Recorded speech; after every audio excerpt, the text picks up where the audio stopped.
Hey friends, Dr. Christy here, and today I want to talk to all the people out there who do shift work. And by shift work, I mean especially those individuals who work a night shift. So they're forcing their bodies to be awake and highly functional in the evening hours where the regular subset of the population would be sleeping. So I'll give you some background. Before my holistic medicine career, my chiropractic work, I actually worked at Abbott Laboratories as a quality technician right out of my undergraduate career. So I was probably around 22 years old. And for about a year, I worked on this kind of shift where I literally started at 10 p.m., worked until about 6:30 in the morning, and slept from 7 a.m. until about 3 in the afternoon, got a couple things done, and then started the process over at 10 p.m. My schedule looked like that. I believe it was Sunday through Thursday, and then my Friday and Saturdays were like a normal weekend. So on that Friday, I would then get home from work at around 6:37 in the morning. I would only sleep for 4 hours just to take the edge off of my fatigue after a long night's worth of work.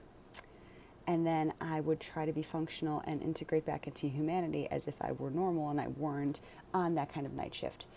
Let me explain to you guys, if anyone is doing that kind of shift and then the 2 days that they're not on that kind of night shift, it's really hard on your body. I was only 22 years old, so my resiliency was pretty high. I could handle a lot. And I can tell you that that year of my life is a giant blur. It's a giant fog. The circadian rhythm of the body is where the diurnal patterns of how cortisol gets manufactured by your adrenal glands, when it spikes, when it drops. It's this nice curve. So I've talked about in previous videos before, your cortisol, your adrenal glands secretes cortisol, your main stress hormone of the body. It secretes and it should be highest around 8 a.m.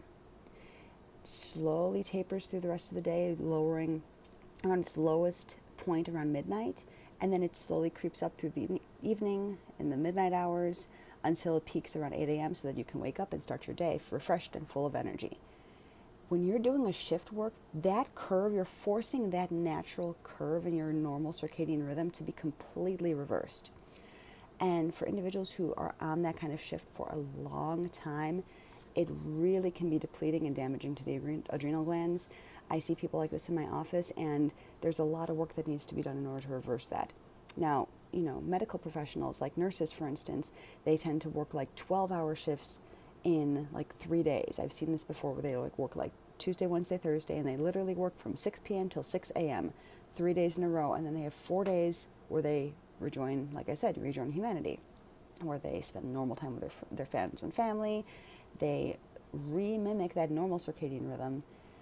And 4 days to 3 days doesn't sound like, in logic, it would make sense that, yeah, that's more manageable than my 2 days that I gave an example about. Nonetheless, it's still really, really hard on their body. So I don't have magic answers for this particular situation, except for get off the night shift if you possibly can. That said, if you're going to be on the night shift, I literally recommend being one or the other, because confusing your body back and forth is really, really difficult and it's harder to recover from. And then seek some holistic help. There's different herbs, different vitamins, different supplementation and remedies that can be helpful in adapting, helping your body adapt to that difficulty and that challenge and that strain. It's putting pressure on your sleep cycles, it's putting pressure on your circadian rhythm, your cortisol production, and much more. So those are my quick thoughts for your day. And if you've got any questions, like always, drop them below. And I hope you have a good day. Talk to you soon.